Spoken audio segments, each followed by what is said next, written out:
repository of inscriptions will be set up in a digital epigraphy museum with digitization of 1 lakh ancient inscriptions in the first stage. Support for poor prisoners. For poor persons who are in prisons and unable to afford the penalty or the bail amount, required financial support will be provided. Priority number 3, infrastructure and investment. Investments in infrastructure and productive capacity have a large multiplier impact on growth and employment. After the subdued period of the pandemic, private investments are growing again. The budget takes the lead once again to ramp up the virtuous cycle of investment and job creation. Honorable Speaker, sir, the capital investment outlay is being increased steeply for the 3rd year in a row by 33% to 10 lakh crores, which would be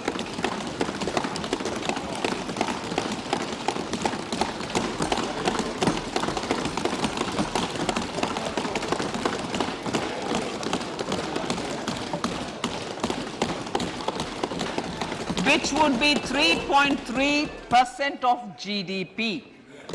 This will almost be 3 times the outlay made in 2019-20.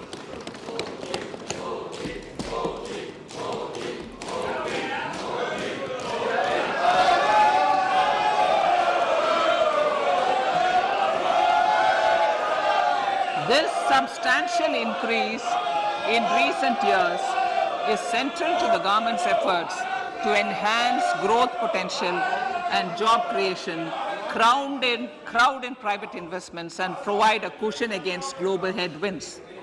The direct capital investment by the center is complemented by the provision made for creation of capital assets through grants and aids to state. The effective capital expenditure of the center is budgeted at 13.7 lakh crore rupees, which will be 4.5% of GDP. Support to state governments for capital investment.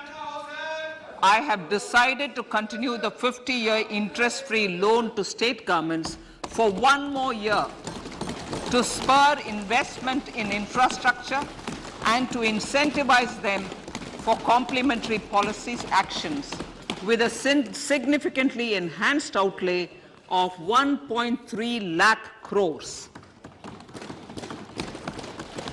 The newly established Infrastructure Finance Secretariat will assist all stakeholders for more private investment in infrastructure, including railways, roads, urban infrastructure, and power, which are predominantly depend on public resources.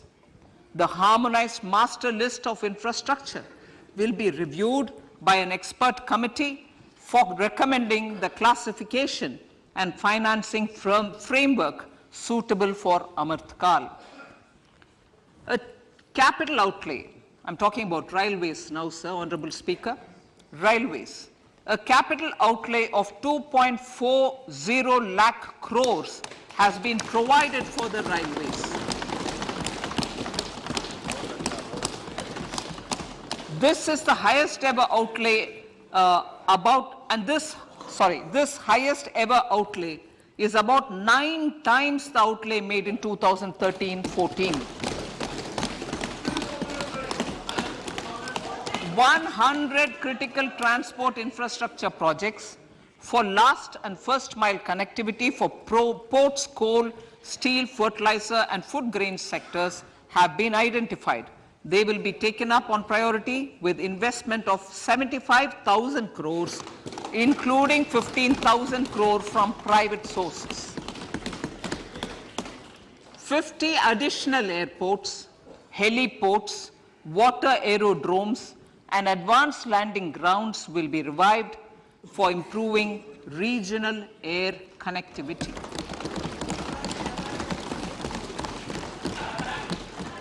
Sustainable cities for tomorrow.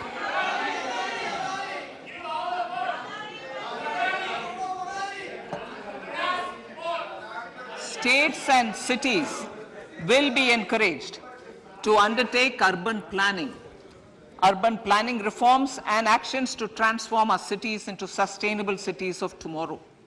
This means efficient use of land resources, adequate resources for urban infrastructure, transit-oriented development, enhanced availability and affordability of urban land and opportunities for all.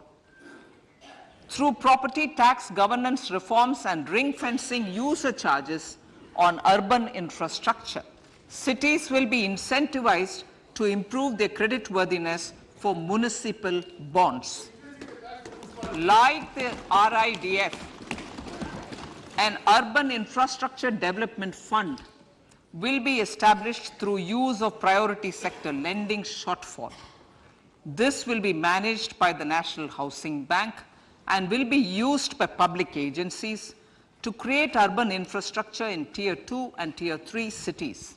States will be encouraged to leverage resources from the grants of the 15th Finance Commission as well as existing schemes to adopt appropriate user charges while accessing the UIDF. We expect to make available 10,000 crore rupees per annum for this purpose. All cities and towns will be enabled for 100% mechanical desludging of septic tanks and sewers to transition from manhole to machine hole mode.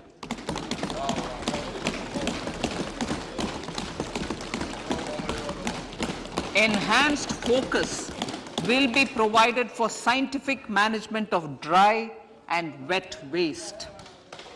Honorable Speaker, sir, our Prime Minister had said, good governance is the key to a nation's progress.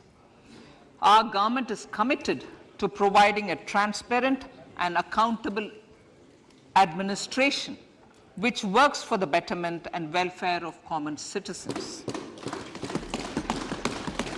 Mission Karma Yogi. Under Mission Karma Yogi, Center, states and the union territories are making and implementing capacity building plans for civil servants. The government has also launched an integrated online training platform, I Got Karma Yogi, to provide continuous learning opportunities for lakhs of government employees to upgrade their skills and facilitate people-centric approach. Sir, for enhancing ease of doing business, more than 39,000 compliances have been reduced and more than 3,400 legal provisions have been decriminalized. For furthering the trust-based governance, we have introduced the Jan Vishwas Bill to amend 42 central acts. This budget proposes a series of measures to unleash the potential of our economy. Centers of Excellence for Artificial Intelligence. For realizing the vision of Make AI in India and Make AI Work for India, 3 centers of excellence for artificial intelligence will be set up in top educational institutions. Leading industry players will partner in conducting interdisciplinary research, develop cutting-edge applications, and scalable problem solutions in the areas of agriculture, health, and sustainable cities.